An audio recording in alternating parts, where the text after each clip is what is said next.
ጧት ከእንቅልፋችሁ ስትነቁ ቀኑን ሙሉ በደስታ እንድትውሉና ስኬታማ እንድትሆኑ ትፈልጋላችሁ።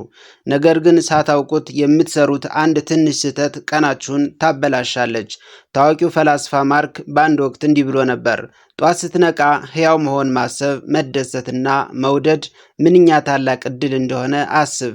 ሆኖም ግን እኛ በየቀኑ ጧት የምናደርጋቸው 6 ነገሮች ይህንን ታላቅ ዕድል ወደ ትልቅ ችግር እየቀየሩት ይገኛሉ። ዛሬ በብዙ ሰዎች ሕይወት ላይ ትልቅ ውድመት ስላደረሱና ጧት በጭራሽ ልናደርጋቸው ስለማይገቡ 6 ስህተቶች በዝርዝር እንመለከታለን። ወደ ከፍታ ጉዟችሁን ለመጀመር ከፍታን ሰብስክራይብ በማድረግ ጀምሩ።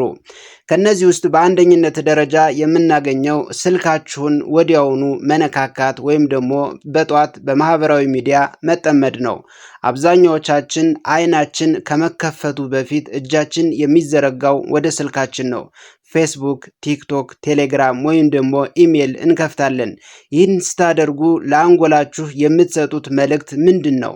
የራሴ ህይወት አይጠቅምም፣ የሌሎች ሰዎች ወሬና ጭንቀት ይቅደም እያላችሁ ነው። ጧት ስትነቁ አንጎላችሁ በጣም ንቁና መረጃን የመቅሰም አቅሙ እጅግ ከፍተኛ ነው።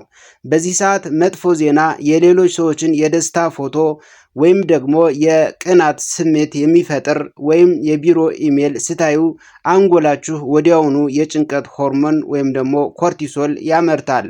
ቀኑን የጀመራችሁት በጭንቀት ከሆነ ቀኑን ሙሉ የምትውሉት በንዴትና በትኩረት ማጣት ነው።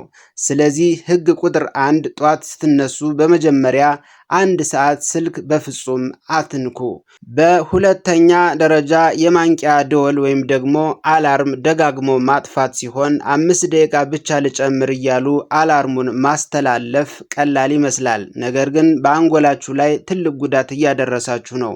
አላርሙን አጥፍታችሁ ስተኙ አንጎላችሁ ወደ አዲስ የእንቅልፍ ዑደት ውስጥ ይገባል። ነገር ግን ከ5 ደቂቃ ውስጥ ወይም ደግሞ 10 ደቂቃ በኋላ አላርሙ እንደገና ሲጮህ ያንን ዑደት በኃይል ያቋርጠዋል። ይህ ሲሆን ስሊፕ ኢንተርሻ የሚባል ስሜት ይፈጥራል። ይህ ማለት ቀኑን ሙሉ የሚከተላችሁ ድብርት፣ ራስ ምታትና አልጋ ላይ የመቅረት ስሜት ነው። አላርሙ ሲጮህ ወዲያውኑ መነሳት ለአእምሯችሁ እኔ ህይወቴን እቆጣጠራለሁ የሚል እድል ስሜት ይሰጠዋል። በሶስተኛ ደረጃ አልጋን ሳያነጥፉ መውጣት ነው። ይህ በጣም ትንሽ ነገር ይመስላል፣ ነገር ግን ስነ ልቦናዊ ተጽዕኖው ግዙፍ ነው። አልጋችሁን ሳታስተካክሉ ስትወጡ የመጀመሪያው የዕለት ተዕለት ስራችሁን በሽንፈት ጀምራችኋል ማለት ነው። አልጋን ማስተካከል 1 ደቂቃ ብቻ ነው የሚወስደው። ነገር ግን ያቺ 1 ደቂቃ ለአንጎላችሁ የመጀመሪያውን ስራዬን በስኬት አጠናቅቄያለሁ የሚል የኩራት ስሜት ትሰጠዋለች። ማታ ስትመለሱም የተስተካከለ አልጋ ማግኘት አእምሯችሁን ሰላም ይሰጠዋል። ህይወታችሁን ማስተካከል የምትፈልጉ ከሆነ መጀመሪያ አልጋችሁን ማስተካከል መጀመር አለባችሁ። በአራተኛ ደረጃ ወዲያውኑ ቡና ወይም ደግሞ ጣፋጭ ነገር መውሰድ ነው።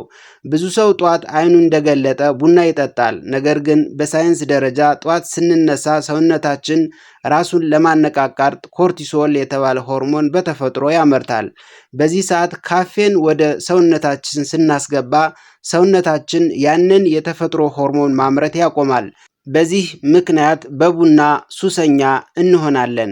ከዚህም በተጨማሪ ጧት በባዶ ሆድ ጣፋጭ ምግቦችን እንደ ሻይ፣ ስኳር፣ ኬክ፣ ዳቦ መመገብ የደም ውስጥ ስኳር በከፍተኛ ሁኔታ ከፍ እንዲል ያደርገዋል። ከ2 ሰዓት በኋላ ግን ያ ስኳር ቁልቁል ይወርዳል። በዛን ሰዓት ከባድ ድካምና የምኝታ ስሜት ይሰማችኋል። ስለዚህ ጧት መጀመሪያ መጠጣት ያለባችሁ 1 ብርጭቆ ውሃ ነው።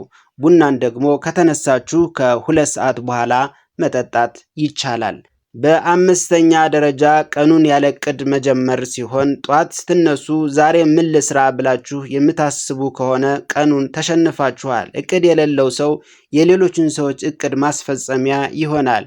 ጧት ተነስታችሁ የትኛውን ስራ እንደሚቀድም ካላወቃችሁ በስራ ቦታችሁ የሚመጣባችሁን ማንኛውም አስቸኳይ ነገር ግን የማይጠቅም ስራ ስትሰሩ ትውላላችሁ። የዛሬ ውሎ ማታ ከመተኛታችሁ በፊት ወይም ደግሞ ጧት በመጀመሪያ ደቂቃዎች 3 ዋና ዋና ማድረግ ያለባችሁ ነገሮች በወረቀት ላይ መጻፍ ነው። እቅድ ሲኖራችሁ አቅጣጫ ይኖራችኋል። አቅጣጫ ሲኖራችሁ ደግሞ ስኬት ይመጣላችኋል። በስድስተኛ ደረጃ በአሉታዊ ስሜትና በቅሬታ መጀመር። ኦፍ ዛሬ ደግሞ ሰኞ ነው፣ ዛሬ ደግሞ ያ መጥፎ አለቃያ ጋር ልንገናኝ ነው፣ ህይወት ሰለቸኝ እያሉ መነሳት ቀኑም በባርነት መጀመር ነው። የምታስቡት ነገር ሁሉ በህይወታችሁ ላይ ይከሰታል። ጧት በምሬት ከጀመራችሁ አንጎላችሁ ቀኑን ሙሉ መጥፎ ነገሮችን ብቻ እንዲፈልግ ፕሮግራም ታደርጉታላችሁ። መንገድ ላይ ትራፊክ ይበዛባችኋል፣ ሰው ይሰድባችኋል፣ ስራ ይበዛባችኋል። በሱ ምትክ ጧት ስትነቁ ስላላችሁ ሰላም፣ ስላላችሁ ጤንነት፣ ስለሚወዷችሁ ሰዎች 3 የምስጋና ሐሳቦችን በአይምሯችሁ አስቡ። ምስጋና አይምሮ ያሰፋል፣ አዲስ እድሎችንም ደግሞ ያስባል። ውድ ተመልካቾቼ ይህ ቪዲዮ ህይወታችሁን ለመቀየር ትንሽም ቢሆን ብርሃን ከሰጣችሁ ቪዲዮውን ላይክ ማድረጋችሁን እንዳትረሱ። ለምትወዷቸውና ጧት መነሳት ለሚከብዳቸው ጓደኞቻችሁም ወይም ቤተሰቦቻችሁ ሸር አድርጉላቸው። እንደዚህ አይነት ህይወትን የሚቀይሩ ጠቃሚ ይዘቶች ሁልጊዜ እንዲደርሷችሁ ደግሞ ቻናሉን ሰብስክራይብ በማድረግ የደወል ምልክቷን ይጫኑ። የዛሬውን አበቃው። ስለተከታተላችሁኝ አመሰግናለሁ።